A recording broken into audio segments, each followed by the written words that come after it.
actually requested because now everyone's getting vaccinated and they're trying to plan the future.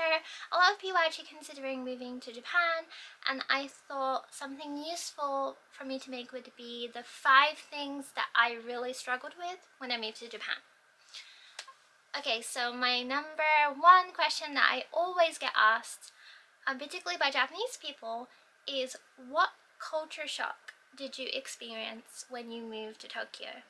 I think this is kind of a silly question because I live in Tokyo and I've lived in cities my whole life.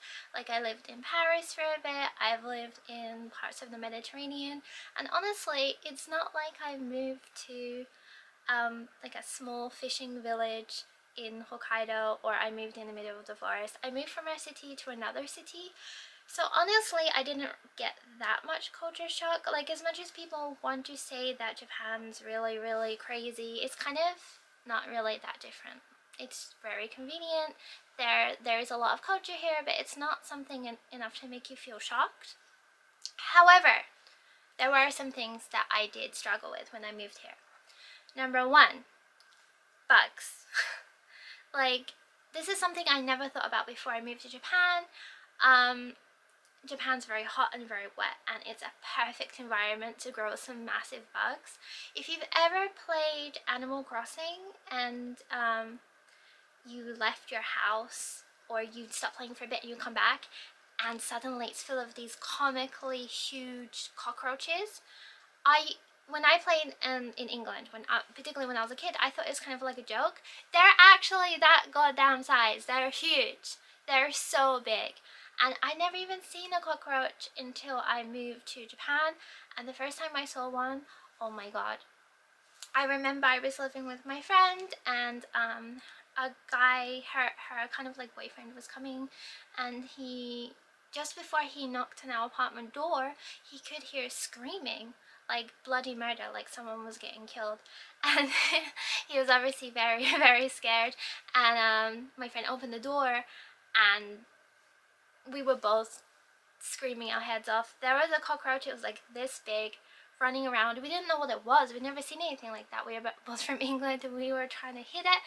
And he said, like, be careful, like, if you kill it, you have to burn the body immediately or it will release some kind of scent and attract more cockroaches. So we were going crazy. So we had to trap it and put it outside. And oh my god, that was one of the most worst experiences in my entire life. And even moving to my new house, this past few weeks, I've had a giant hunter spider, a cockroach, and also a mukade. Mukade are kind of like centipedes. They're really, really long. They have crazy amount of legs, and I believe they can bite or sting you, and it's very painful. So that was something that you really have to look out for. Not so much in like central Tokyo, but you do get them quite a lot. And I always believed if you clean your apartment well, and this is true to a certain extent, then you won't get those kind of crazy big bugs, but honestly, it's unavoidable. I know people that live in quite fancy high-rise apartments that always keep their place clean, and they still get cockroaches, so kind of, it's inevitable. And even, I remember when I first moved here, the butterflies are huge. The butterflies can get to like this size, and some of them are black, and at first I thought they were bats, and they have no qualms about swooping straight into you, so at first it can be a little bit jarring. But also, on the flip side of that, there's a lot of really cool bugs. There's a lot of really big beetles.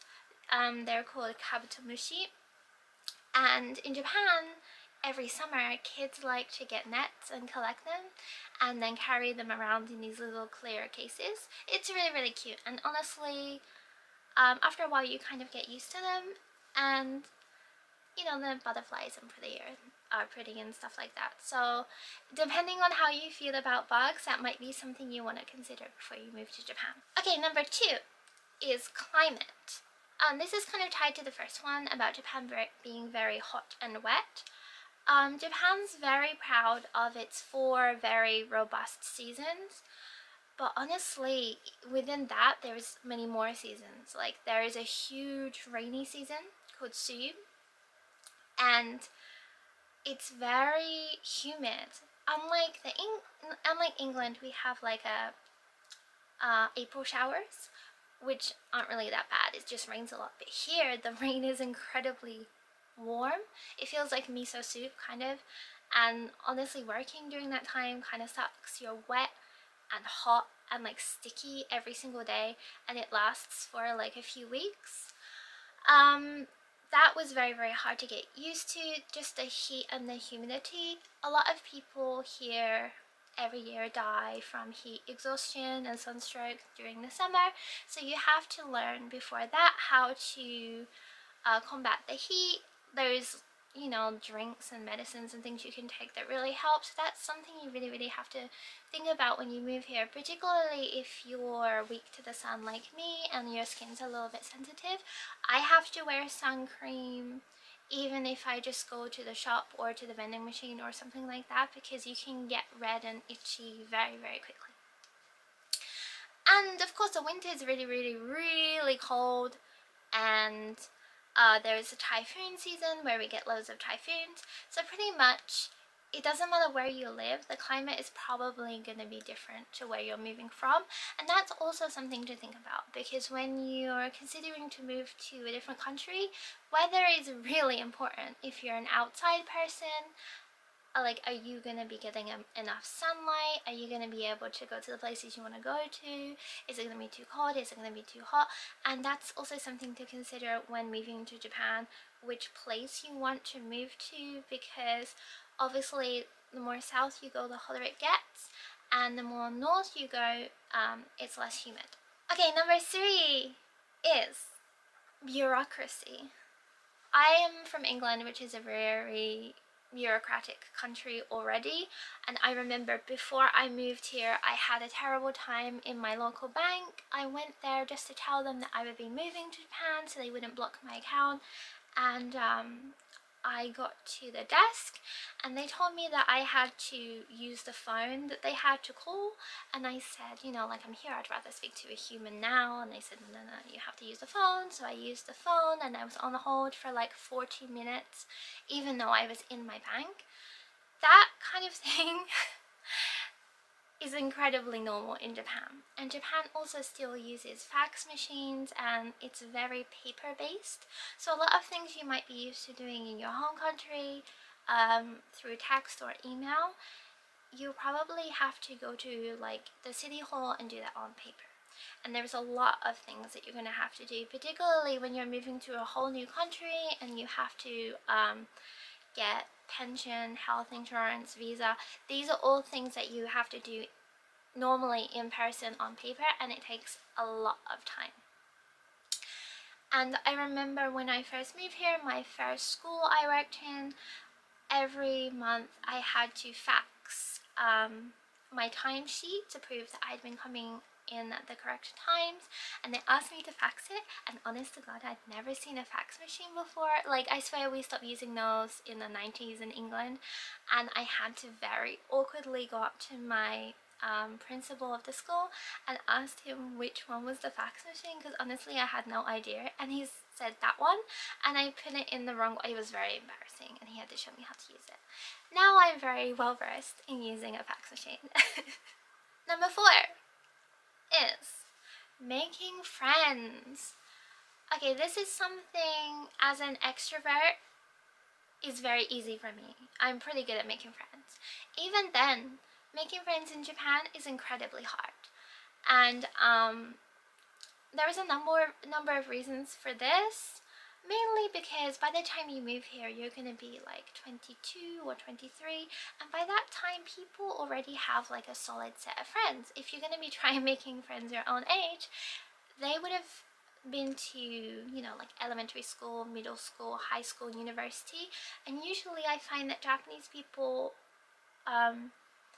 they've already made such a solid set of friends in these institutions by that time, so they're probably not in the market for making new friends, and that's why you probably have to join like hobby circles or clubs or stuff like that, or go to international parties. The problem with that is that you probably don't want to make friends with people who want to use you just to learn English, or are kind of like creepily obsessed with your own country. Like, I know people who are creepily obsessed with England. We call them teaboos. They're kind of like the opposite of weeaboos. And it's fun at first, but they're really interested in like the royal family and like weird history stuff and like really high class British culture, and I'm just really not into that. So already it's just hard to form a friendship. So that's really something to think about. I have quite a few Japanese friends, and a lot of them actually don't speak any English at all, and that's kind of better because then I know for sure that they like me for me and not just so they can get something from me. But a lot of people, when they come to Japan, they get lonely, and that's probably the biggest issue you'll have when you move to Japan, because when I first moved here and I lived in Saitama, there wasn't really anyone to talk to, and I did start to get really lonely. But luckily now there's like Facebook groups that you can join, and as I said before, international parties and stuff like that. So I think it's a lot easier now. But if you're someone that's prone to struggle to find friends in your own country and native language, think about how you're gonna do that when you move to Japan, because a lot of people get really frustrated, and that's one of the top reasons they move back. But if you start to think in advance how you're gonna make friends, maybe it starts to get a little bit easier.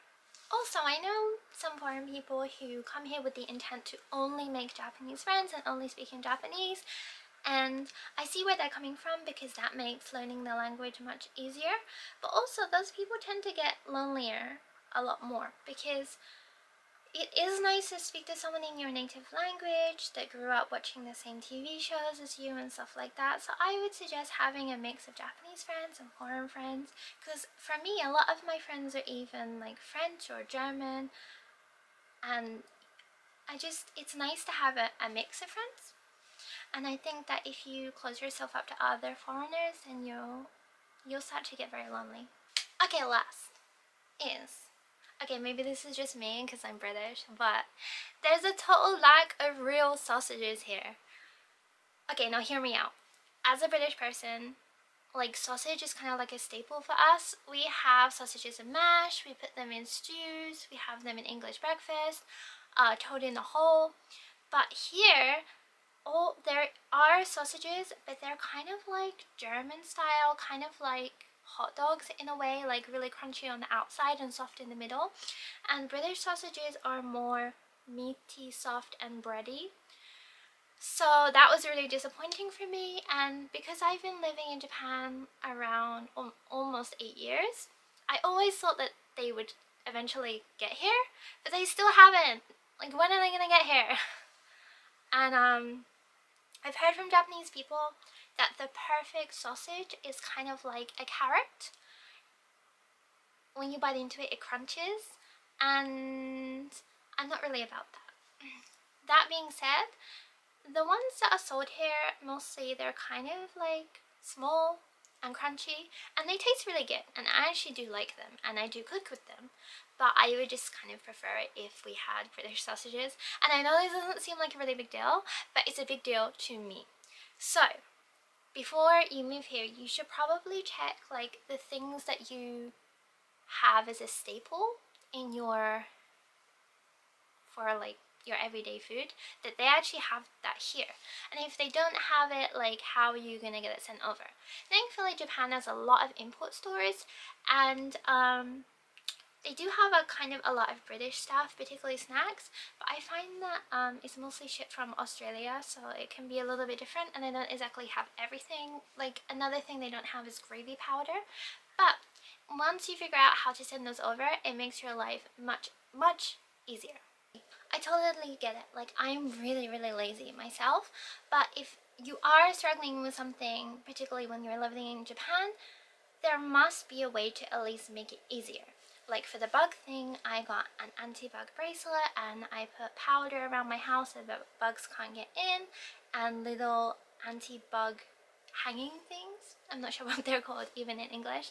And for the bureaucracy thing, it's kind of hard to avoid, but if you do your research online, you find kind of like corners that you can cut so you can spend less time at the city office. Making friends as well. The longer that you're here, the more you get to know Japanese people, and you know, like the proper way of speaking with them and the proper etiquette, because honestly there is kind of a way that it's preferable that you act. So again, everything can also come from just time and experience and just not giving up. Anyways, if you have any questions about living in Japan and struggles, or even if you just want to tell me things that you struggled with living in Japan, or even in your own or a different country, that's completely fine. Thank you for watching, and please subscribe.